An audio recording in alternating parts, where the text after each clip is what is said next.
I once believed family was sacred. Then my son-in-law left me to die in the desert after murdering my daughter.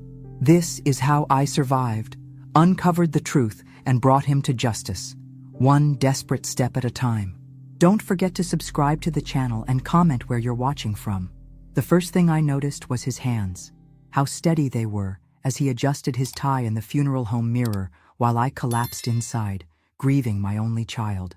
My daughter Eliza's coffin was just 20 feet away, surrounded by flower arrangements from her millions of followers. And Nathan, her husband of 6 years, hadn't shed a single tear when we were alone. "You need to eat something, Martha," he said, his voice carrying that practiced concern he'd perfected for the cameras outside. The media had swarmed the small historic church, hungry for footage of the famous lifestyle influencer's grieving family. I nodded mechanically, unable to process food or comfort or anything beyond the gaping hole where my heart used to be. Just 3 days ago, police officers had appeared at our door with news about a car accident on Eagle Mountain. "The brakes failed," they'd said. "She died instantly." "I'll manage," I whispered, clutching the locket containing Eliza's childhood photo. Something in Nathan's eyes flickered. Annoyance? Before his camera-ready compassion returned. As mourners filed in, I retreated to a quiet hallway, desperate for air. That's when I heard it. Nathan's voice, sharp and urgent, coming from a side room. "We stick to the plan. She's starting to ask questions about the accounts." A deeper voice responded. "Too many people around. We'll discuss later." I froze as the door opened. Nathan emerged with a broad-shouldered man I'd never seen before. Both stopped abruptly when they saw me. "Martha, how long have you been standing there?" Nathan's voice rose an octave. "Just needed some space," I managed, noting how quickly the stranger disappeared down the hall. Nathan's arm wrapped around my shoulders, steering me back toward the crowd. His fingers dug into my flesh with unexpected force. "Who was that man?" I asked. "Just the funeral director, discussing some details." The lie slid effortlessly from his lips. The service passed in a blur. I watched Nathan perform grief perfectly for the cameras, his eulogy moving strangers to tears, while I sat stone-faced, unable to reconcile the daughter he described with the vibrant, thoughtful woman I'd raised. Later, as we prepared to leave the cemetery, I reached for my purse and discovered Eliza's phone. The police had returned her personal effects that morning. On impulse, I slipped it into my pocket instead of giving it to Nathan. In the car, driving away from my daughter's grave, something about Nathan's conversation nagged at me. Accounts, questions. I remembered Eliza mentioning financial concerns during our last lunch together. "Nathan," I said carefully as darkness fell around us, "who was that man you were speaking with? The one who wasn't the funeral director?" The car slowed. Nathan's knuckles whitened on the steering wheel as he turned to me, his handsome face transformed by something cold and calculating I'd never seen before. "You really can't mind your own business, can you?" he said, turning sharply onto a side road I didn't recognize. "Always watching, always hovering. Eliza found it annoying too, you know." My blood froze as I realized the man I thought I knew had vanished completely, and we were no longer driving toward home. "Where are we going?" My voice sounded small in the darkening car. Nathan ignored me, jaw clenched, as he drove deeper into unfamiliar territory. The highway had given way to secondary roads, then to unmarked desert paths as night swallowed the landscape. "Nathan, please talk to me," I tried again, fighting rising panic. "Talking is the problem, Martha." His voice was eerily calm now. "You talk too much, ask too many questions, just like Eliza started doing."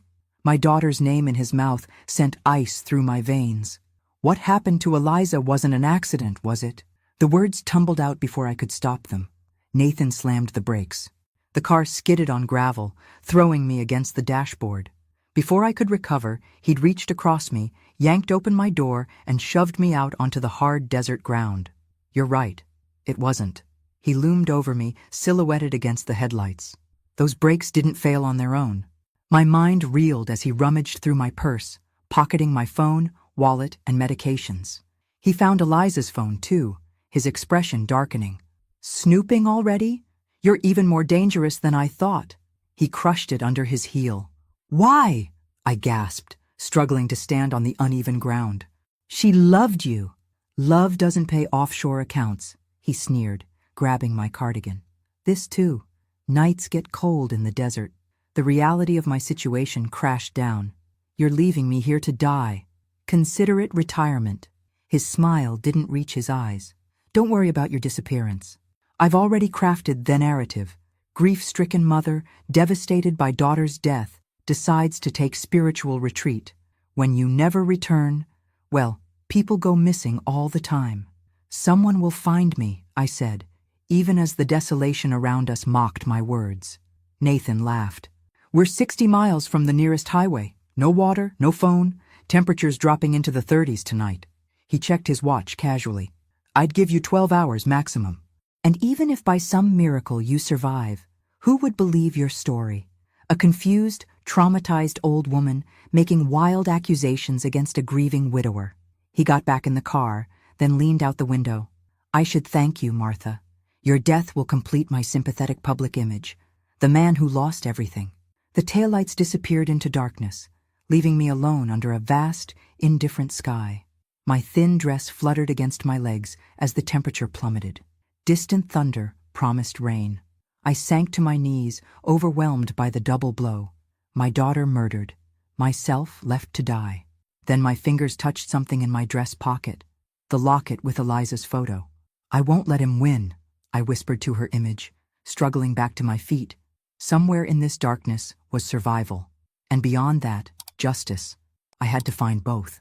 I oriented myself toward the faint glow of lights on the horizon and took my first painful step forward. The desert night closed around me like a freezing vice. Each step became a negotiation with my aging body as cold seeped into my bones. My funeral heels, absurd now, broke within the first mile. I tore strips from my slip to bind them to my feet, David's voice echoing in my memory. The first rule of survival is adaptation, Martha. My late husband had been an avid outdoorsman, dragging me on countless wilderness trips I'd complained about. Now his lessons bubbled up from some deep reservoir of memory. Follow downhill water paths, I muttered through chattering teeth. They lead to civilization. When rain began, gentle at first, then driving, I found shelter beneath a rock outcropping. The darkness was absolute now, the distant lights I'd been following obscured. Terror threatened to overwhelm me as I huddled against the stone. This is how I die, I thought, while Nathan inherits everything. Then Eliza's face flashed in my mind. Not the polished influencer with millions of followers, but my little girl who once broke her arm climbing too high and refused to cry when they set the bone. Mom, being afraid doesn't help, she'd said then. Doing something does. I forced myself to think. Nathan believed my age made me helpless. I would prove him wrong. I gathered what I could, branches, dry brush protected by the overhang, and built a makeshift windbreak. I removed my sodden pantyhose and wrung them out, knowing wet clothing accelerated hypothermia. Every action was deliberate, each movement a defiance against the fate Nathan had planned for me. When dawn finally broke, I emerged stiff and exhausted, but alive. The storm had passed, revealing a transformed landscape. Water gathered in natural depressions, and I drank cautiously, remembering David's warnings about drinking too quickly after dehydration. I oriented myself again and continued walking, my improvised shoes disintegrating. By midday, the sun had become an enemy, beating down mercilessly. My lips cracked, my vision blurred, but I refused to stop. When I finally spotted the dilapidated service station, I thought it was a mirage. I staggered the final 100 yards, collapsing against the dusty gas pump as a weathered man in his 70s emerged from inside. Jesus Christ, he exclaimed, rushing forward. Lady, what happened to you? His name was Ray, I learned as he helped me inside. A Vietnam veteran who'd retreated from civilization years ago, he regarded me with wary kindness as he provided water, beef jerky, and a threadbare blanket. Family dispute, I managed, unsure how much to trust this stranger. I was left on the road. Ray's eyes narrowed, taking in my funeral attire, now filthy and torn. Wouldn't be the first time someone got abandoned out here, he said, though usually not someone like you. He offered his phone, an ancient landline. My fingers trembled as I realized I couldn't remember a single number. All my contacts had been in my cell phone. The only number I knew by heart was Eliza's. Only works for local calls anyway, Ray said, noticing my distress. Station's 20 miles from anywhere. Bus comes through once a week on Thursdays. As night fell again, Ray offered the back room with its narrow cot. Through the window, I watched another storm rage across the desert, the same storm that would have killed me without Ray's intervention. "Why would someone leave an old woman to die?" Ray asked from the doorway. I looked up at him, making a decision. "Because I know he murdered my daughter," I said. "And he thinks no one will believe me." Ray's weathered face hardened. "Try me," he said, pulling up a chair. "The sheriff thinks I'm just a confused old lady," I said bitterly, 2 weeks later. Ray and I stood outside the Baker City Sheriff's office, watching Sheriff Walters through the window as he spoke on the phone. With Nathan, undoubtedly. Ray spat on the ground. "Bastard bought your story hook, line, and sinker." I'd spent 14 days at Ray's station, helping with customers, sleeping in the back room, and planning my next move. In return for my work, Ray had paid me enough for the bus fare and new clothes from his limited stock. Jeans, a flannel shirt, and work boots that fit surprisingly well. When we'd finally made it to Baker City, I'd gone straight to the sheriff, only to watch his initial concern transform into skepticism as my story unfolded. "Let me get this straight," Sheriff Walters had said.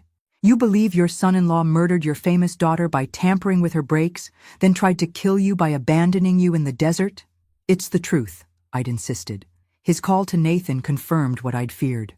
Through the office glass, I'd watched Walter's expression soften as he listened, nodding sympathetically. Now, outside, Walters approached us with practiced professional concern. "Mrs. Reynolds, your son-in-law is very worried about you.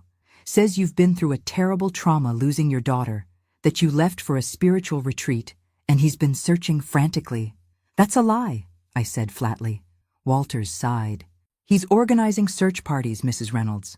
Your face is on missing persons bulletins across 3 states. He sounds genuinely concerned." "He's covering his tracks," I countered, but I could see the sheriff had made up his mind. "I can arrange transport back to Portland," he offered. "She'll stay with me for now," Ray interrupted. "Got a spare room. She can work at the station until she figures things out." As we walked away, a newspaper headline caught my eye. "Widower of famous influencer organizes search for missing mother-in-law." The photo showed Nathan, eyes appropriately sad, distributing flyers with my face on them.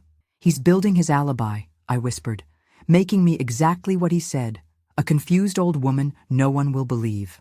Back at Ray's truck, I leaned against the door, momentarily overwhelmed. "What now? I can't go home. He'll finish what he started." Ray scratched his gray stubble. "First rule of war, know your enemy. Second rule, gather intelligence." "I'm not a soldier," I objected. "Neither was I before Vietnam," Ray countered. "But I learned fast. You will too." That night, in Ray's small house behind the service station, we plotted my resurrection.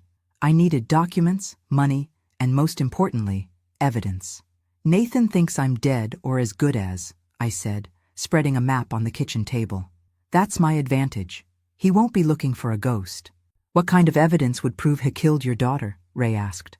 I remembered Nathan's secretive phone calls, his nervousness before the funeral, the mysterious man he'd been arguing with, financial records, phone records, and I need to find out who that man was at the funeral.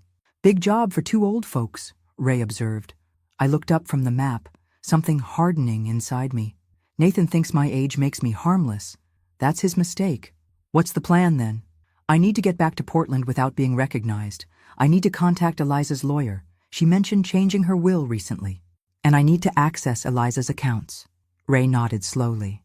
"Changing your appearance is easy enough. Rest will be harder." I touched the locket around my neck, the only possession Nathan hadn't taken from me. "He killed my daughter for money, then left me to die. I don't care how hard it is. I'm going to make him pay." "Revenge?" Ray asked quietly. "Justice," I corrected, meeting his gaze. "There's a difference. He's everywhere," I whispered, sinking lower in the passenger seat of Ray's truck. 2 months after my desert abandonment, we'd finally made it to Portland. The city was plastered with missing person posters bearing my face. Digital billboards flashed my image at major intersections. Local news vans were parked near my former home, where Nathan occasionally emerged to give tearful updates on the search. Bastards running a full media campaign, Ray muttered, navigating cautiously through my old neighborhood. My disguise was simple but effective. Hair dyed gray instead of its natural white, cut into a short style I'd never have chosen before. Thick framed glasses, different clothes, and most importantly, a changed posture.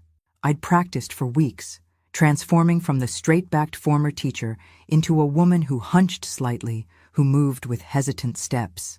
"That's Diane's house," I pointed to a blue Craftsman 2 doors down from my former home. "If anyone will help us, she will." Diane Wells had been my friend for 30 years. When she opened her door, she stared at me without recognition, then gasped when I removed the glasses. "Martha?" Her hand flew to her mouth. "Oh my God!" Inside, with curtains drawn, I told her everything while Ray kept watch at the window. "I knew something was off about him," Diane said when I finished. "The way he'd look at you when he thought no one was watching, like you were an inconvenience." "I need access to Eliza's emails," I explained. "Her accounts.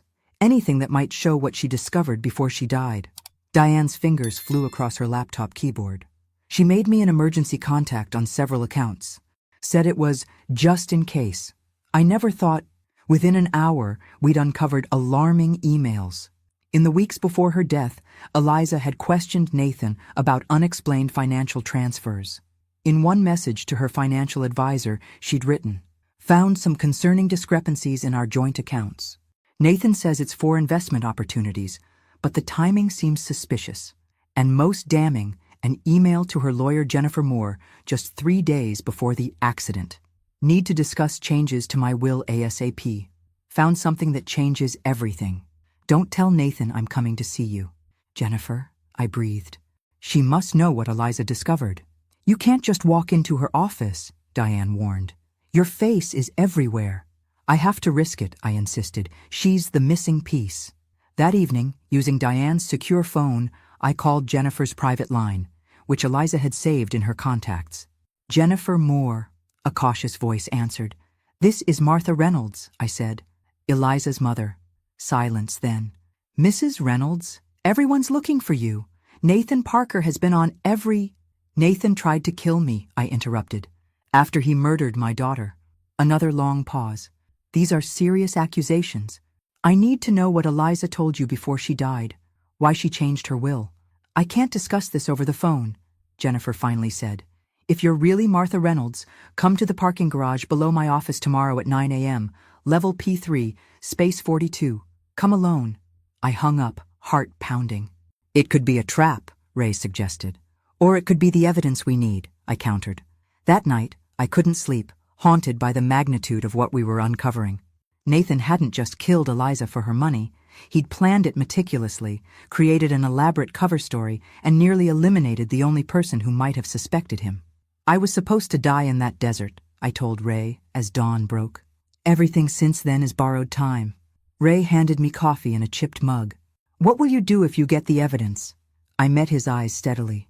"Make sure Nathan spends the rest of his life in prison." "And after?" The question caught me off guard. I'd been so focused on justice, on survival, I hadn't thought beyond it. "I don't know," I admitted. "I never planned for an after." The parking garage was eerily silent as I approached Space 42, clutching my borrowed coat around me. A silver Audi waited there, engine off, windows tinted. I hesitated, then tapped on the passenger window. It lowered smoothly, revealing Jennifer Moore, younger than I'd expected, with sharp eyes that missed nothing. "Get in quickly," she said. "We're not staying here." As we drove, Jennifer verified my identity with questions only the real Martha Reynolds would know. Satisfied, she steered toward the waterfront. "When Eliza came to see me 5 days before her death, she was scared," Jennifer began, parking far from other cars. She'd discovered Nathan had been systematically draining their accounts for months, moving money offshore. Millions, not thousands. My hands trembled in my lap. Why didn't she confront him? She did, privately. He gave excuses about investments, tax strategies. She pretended to accept it while gathering evidence. Jennifer reached into her briefcase and withdrew a sealed envelope. She knew it was dangerous. That's why she changed her will and left this for you. I opened it with unsteady fingers. Inside was a USB drive and a handwritten note in Eliza's flowing script. "Mom, if you're reading this, something's happened to me. Nathan isn't who we thought. The enclosed drive contains everything: account numbers, transfers, recordings from our home security system that I've been backing up to a private server. I was going to leave him next week. I'm so sorry for bringing him into our lives. I love you.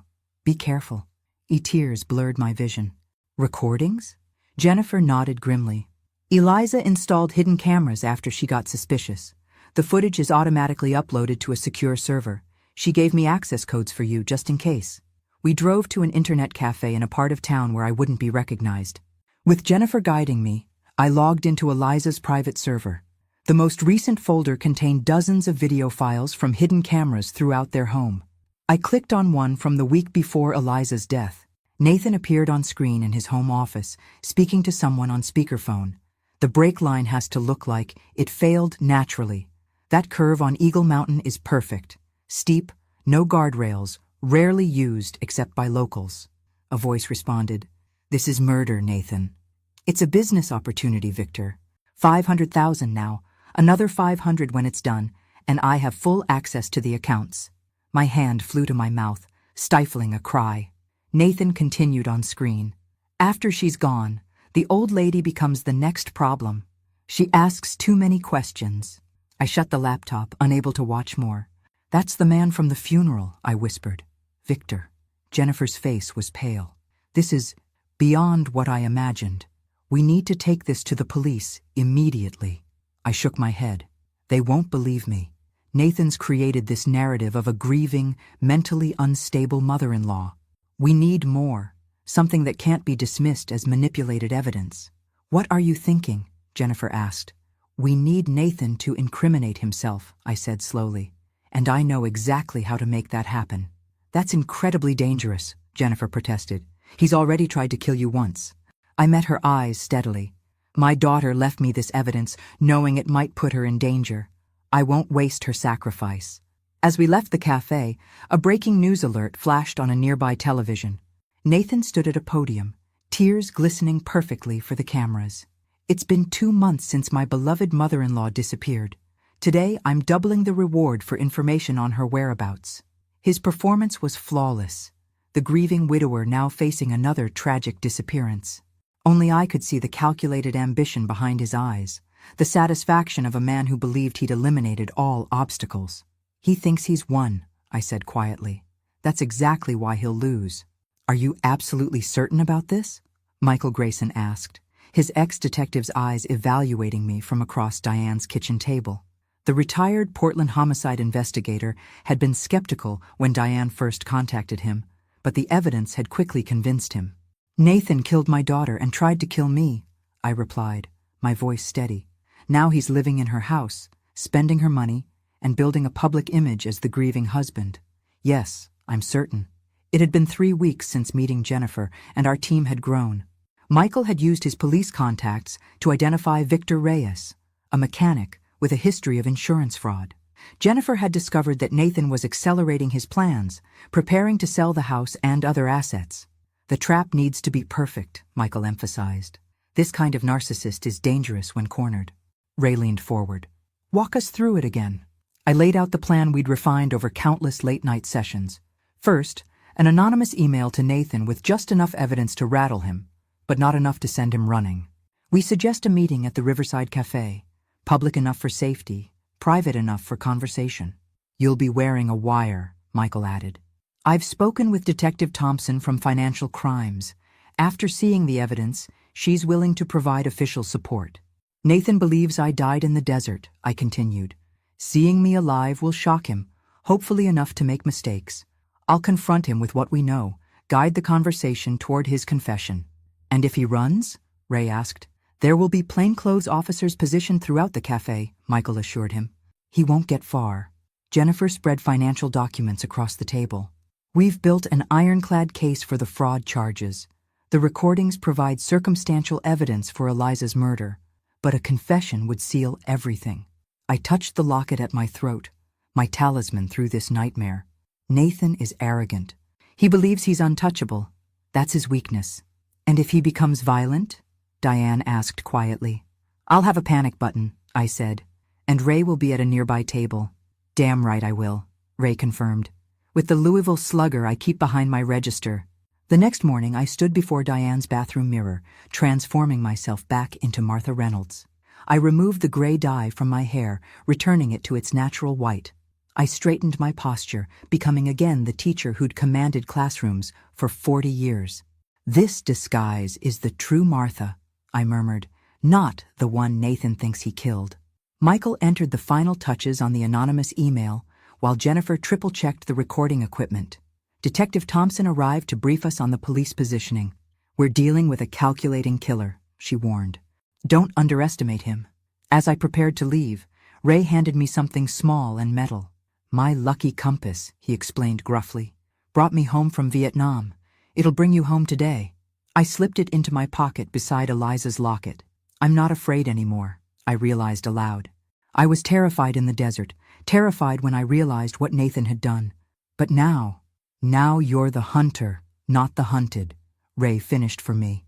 In the car heading toward the cafe, I watched Portland pass by, the city where I'd taught generations of students, raised my daughter, built a life. Somewhere in those streets, Nathan was receiving our email, perhaps already planning how to silence this new threat.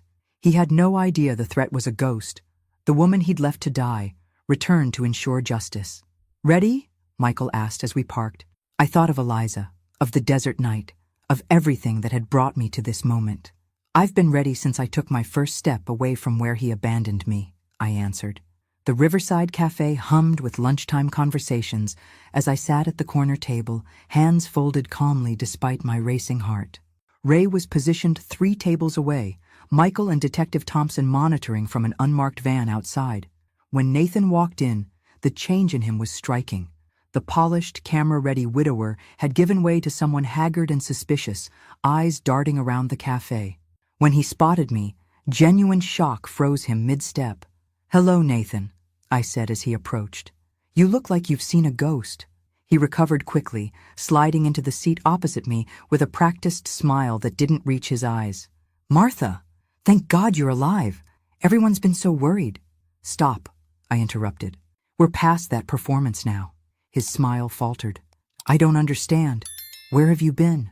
Why didn't you contact anyone? The search parties have been looking for months." "Search parties you organized for someone you left to die in the desert," I replied evenly. Nathan's expression hardened. "You're confused, Martha. The grief, the trauma of losing Eliza. We know everything, Nathan." I placed copies of the financial documents on the table. The offshore accounts, the altered will, Victor Reyes. At Victor's name, Nathan's face drained of color. His eyes flicked toward the exit. "Running won't help," I continued. "These are copies. The originals, along with the recordings of you discussing my daughter's murder, are already with people who know what to do if anything happens to me." Nathan leaned forward, voice dropping to a threatening whisper. "Recordings? You're bluffing. October 15th, your home office, 8:42 p.m. You told Victor the brake line had to look like it failed naturally, and that curve on Eagle Mountain was perfect." For an instant, naked panic flashed across Nathan's face before his mask returned. "Those recordings would never be admissible. Illegal surveillance." "Maybe not," I conceded. "But they led us to Victor. But he's not as loyal as you might hope." "What do you want?" Nathan hissed. "Money? Is that it? I want you to admit what you did to Eliza, and to me." Nathan's laugh was bitter. "You think I'd confess to murder? I'm not stupid, Martha. You were stupid enough to leave me alive," I countered. "You should have checked that I was actually dead." His eyes narrowed. "You shouldn't have survived that night. How did you?" "My husband taught me wilderness survival," I said. "Something you wouldn't know about, having never actually cared about your wife or her family." Nathan's composure slipped. Eliza was becoming a problem. Questioning transfers, checking accounts she'd always ignored before. "Do you know how hard I worked, putting up with her ridiculous influencer career, waiting for the payoff?" I kept my expression neutral, though inside I was screaming. He was talking. The recording device was capturing everything. "And you," he continued, venom rising in his voice, "always watching, always hovering. After she died, I saw how you looked at me at the funeral. You suspected something. You killed my daughter for money," I said quietly. "I killed her because she was going to ruin everything," he snapped, then immediately realized his mistake. He glanced around frantically, but no one seemed to be paying attention to our conversation. "You've lost, Nathan," I said, rising from my chair. "Just like you lost when you abandoned an old woman you thought was helpless." As I turned to leave, Nathan lunged across the table, grabbing my wrist with bruising force. "You're not walking away from me," he growled.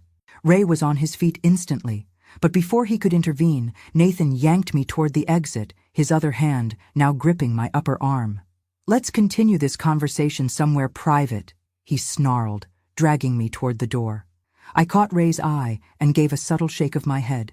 The plan had changed. Nathan was incriminating himself, but I needed more. Despite the danger, I allowed him to pull me outside toward his car.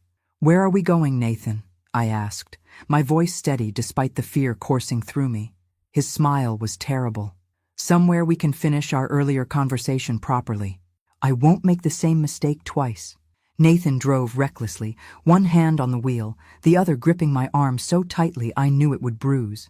The city gave way to suburbs, then to country roads. I recognized the route with growing dread. We were heading toward the same desert area where he'd abandoned me months earlier. "Poetic, isn't it?" Nathan said, noticing my recognition. "Bringing you back where this all started." "They'll find you," I said calmly. "The police know about Victor, about the money." "Police?" Nathan laughed harshly.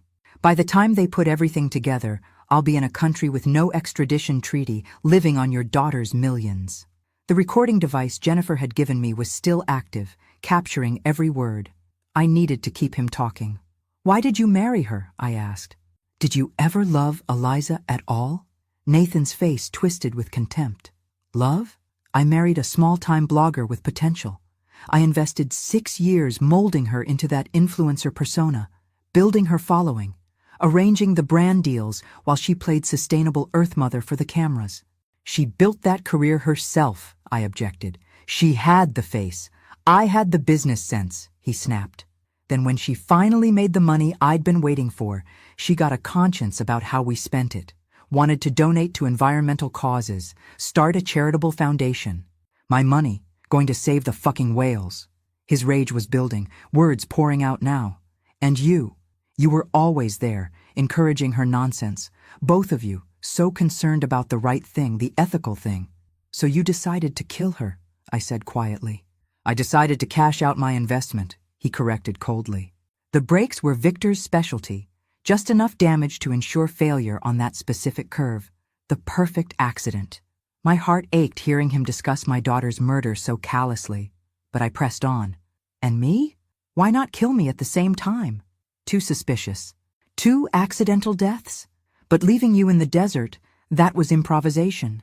Your death would look like exposure if they ever found your body. Meanwhile, I'd be the doubly tragic figure, losing both wife and mother-in-law." We were deep into desert territory now, the road becoming rougher. Nathan turned onto a dirt track barely visible among the scrub.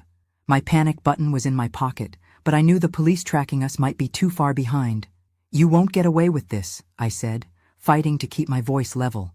Nathan stopped the car abruptly, throwing me against the dashboard. "I already did once. Your miraculous survival was just a temporary setback." He got out, circled to my door, and yanked me from the seat. We were in a desolate clearing surrounded by rock formations, utterly isolated. "No one will hear you out here," he said, pushing me roughly to the ground. I fell hard, pain shooting through my hip, but managed to press the panic button in my pocket. Nathan loomed over me, a disturbing calm settling over his features. "You know what I realized when I left you here the first time, Martha? How easy it is to eliminate problems. One moment you exist, the next." He snapped his fingers. "Is that how you felt when you killed my daughter?" I asked, fighting to remain conscious as pain radiated through my body. "Eliza was a business decision," he said coldly. "You're just a loose end." "And Victor? Is he a loose end too?" Nathan's eyes narrowed. "Victor was paid well to disappear." "Not well enough," I countered. "He's talking to the police right now." "You're lying," Nathan hissed, but uncertainty flickered across his face. "The police have everything, the financial records, the recordings, Victor's testimony. It's over, Nathan." He lunged forward, grabbing my throat. "Nothing is over until I say it is." As his fingers tightened around my neck, distant sirens pierced the desert silence. Nathan froze, then yanked me up as a human shield. "How?" he demanded, watching police vehicles approaching on the dirt road. I smiled despite the fear. "You thought you abandoned an old woman to die alone. Instead, you created the witness who would destroy you. Put your hands where we can see them and release the woman." The officer's voice boomed through a megaphone as patrol cars surrounded us, kicking up dust clouds in the desert clearing. Nathan's arm tightened around my throat. "Stay back or I'll kill her," he shouted, dragging me backward toward the rocky outcropping behind us. Detective Thompson emerged from the lead vehicle, weapon drawn. "It's over, Parker. We heard everything. The confession is recorded." Nathan's breath came in ragged pants against my ear. "This is your fault," he hissed. "You should have died in the desert like you were supposed to." My hip throbbed from the fall, but adrenaline kept me alert. I watched the officers spreading out, trying to find angles. I needed to give them an opportunity. "Nathan," I said calmly, "you're just making it worse." "Shut up," he snarled, but I could feel the tremor in his grip. The confident manipulator was crumbling as his carefully constructed world collapsed.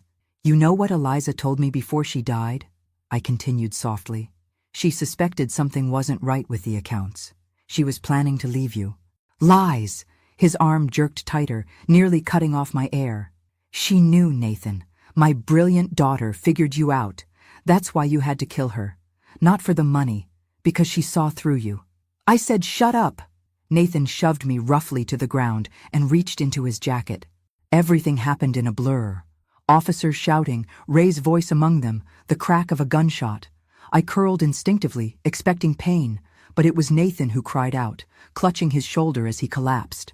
Officers swarmed forward, securing him as Detective Thompson rushed to my side. "Are you hurt, Mrs. Reynolds?" "Just my hip," I gasped as she helped me to my feet. "Is he—" "Shoulder wound," she confirmed. "He'll live to stand trial." As they handcuffed Nathan, he locked eyes with me from the ground, blood seeping through his designer shirt. "No one will believe you," he spat. "I'm the grieving husband, the concerned son-in-law. You're just a confused old woman." Detective Thompson yanked him roughly to his feet. "The recording device caught everything, Mr. Parker. Your confession to killing Eliza Reynolds, the admission that you left her mother to die in the desert, your financial motives. It's all admissible evidence now." Nathan's face contorted with rage as reality sank in. "This isn't over, Martha." Ray appeared at my side, supporting my weight. "Looks pretty over to me, son." As officers led Nathan to a patrol car, I watched him, diminished now, ordinary without his charm and calculation. The monster who had haunted my existence reduced to a handcuffed, bleeding man in the back of a police cruiser. "I need to sit," I murmured, suddenly exhausted. Ray helped me to a boulder, his weathered hand steady on my arm. "You did it, Martha. You got him." Detective Thompson approached with my recording device. "Textbook confession," she said admiringly. "Most people wouldn't have had the courage to keep him talking like that." "Most people haven't watched their child be buried," I replied softly. The desert stretched around us, the same landscape that should have been my grave, the same stones and sand that had witnessed my first desperate steps toward survival now witnessed the completion of that journey. "What happens now?" I asked Thompson. "Now we build the case. With the recording, Victor's testimony, the financial evidence, and Jennifer's documentation of the altered will. It's solid. Nathan Parker will spend the rest of his life in prison." As the police vehicles prepared to leave, I stood with Ray's help, looking out at the vast desert. Somewhere in that expanse lay the path I'd walked months ago, each painful step carrying me toward this moment of justice. "Ready to go home?" Ray asked gently. I touched Eliza's locket around my neck. "Yes," I said. "I think I finally am." 1 year later, I stood in the garden behind Eliza's house. My house now. The property Nathan had intended to sell for his escape remained instead as both memorial and mission headquarters. The trial had been mercifully swift. Nathan's recorded confession, combined with Victor Reyes's testimony and the financial evidence, left no room for reasonable doubt. The media coverage was intense but short-lived. Another sociopath who killed for money, eventually replaced in the headlines by newer tragedies. I smoothed my dress as I waited for the ceremony to begin. Through the windows, I could see the gathering crowd. Diane arranging flowers, Ray awkwardly adjusting his tie, Michael and Jennifer reviewing some paperwork. "Mrs. Reynolds?"